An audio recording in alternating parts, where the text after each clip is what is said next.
Hey, welcome back to Milton Daily Homes. Chuck here. We have a list of 4 properties, very small list. The thing I wanted to talk about today, so the first one on the list is Natin Heights. Actually, it's the second. I flipped it by price order. I almost look at buildings in Milton as kind of having different tiers. So top tier to me is Green Life, and you pay a little bit more for them. The condo fees are probably 30% of what you find in other buildings.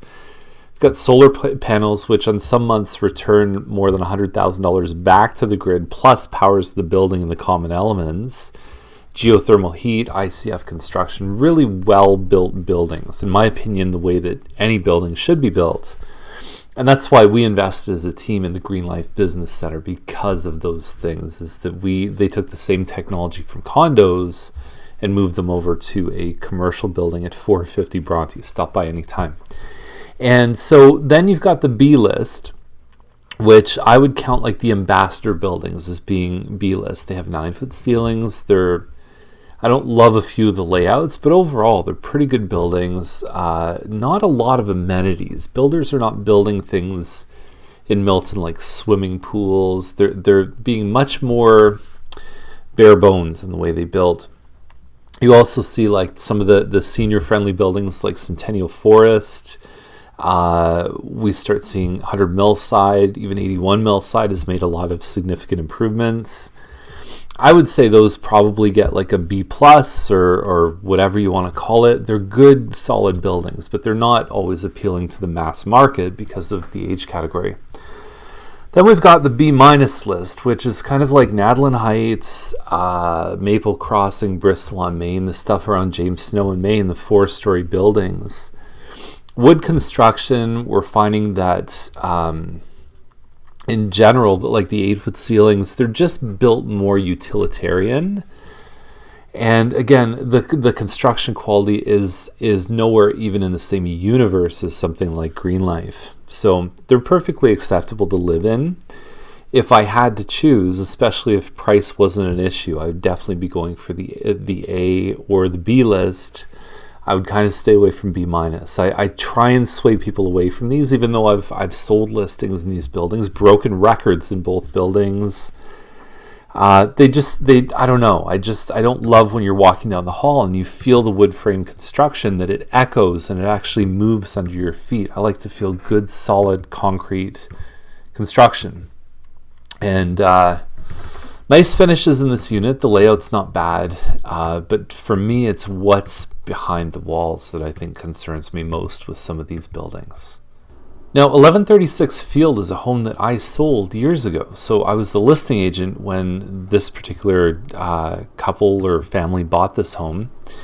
It's only about 2,200 square feet, and it's I don't know, like I don't think that for this plus a finished basement, this size plus a finished basement, that it's necessarily worth what they're asking. They were at $899. They've dropped the price down, and you get a bit of a home theater downstairs, bedroom, decent sized lot. You can't find 45-foot wide lots anymore. They just don't exist. The old brick is good.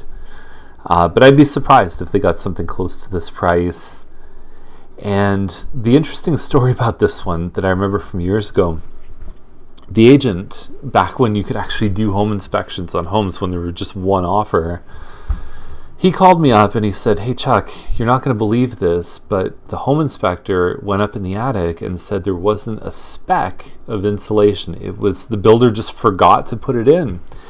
And I said to my client, I said, "Hey, did you know about this?" And he said, "I'm in finance. I don't do attics." And so he lived in this home for years and just wasn't aware of the fact that there was no insulation up there. They got it blown in and put the deal together and everything else. But it's funny because none of us really go up in our attics with any regularity. And I would encourage you to definitely check up in your attic to make sure that you've got some insulation up there. So I'm going to take a little jab at a friend of mine who I think is one of the best choices if you're going to sell a country home. And we're part of the same brokerage. But they put a funny little thing down below on the second line, one Muskokoka. It's obviously you know what they're trying to say, but we do see that. We see sometimes front desks end up just making a typing mistake, and it always tends to reflect back on the agent, and I'm sure it's going to be fixed soon, but I just thought I'd kind of point that out. Muskoka. All right, last one on the list is 15 Side Road, 1.125, 2,700 square foot bungalow, no finished basement. So full down here does not mean finished. That's one of the biggest misunderstandings that people have. It can be a bit of a challenge to sell these because it's big enough for a family at 2,700 square feet. But it's only 2 bedrooms. So at that point, now they've said that the den can be switched over to a 3rd bedroom, which is useful. Without seeing it, it's really hard to say. It's 12.3 by 11.15, so not a bad size. And then you've got acreage, right? So you've got the target audience for a bungalow typically would be someone older, doesn't want stairs.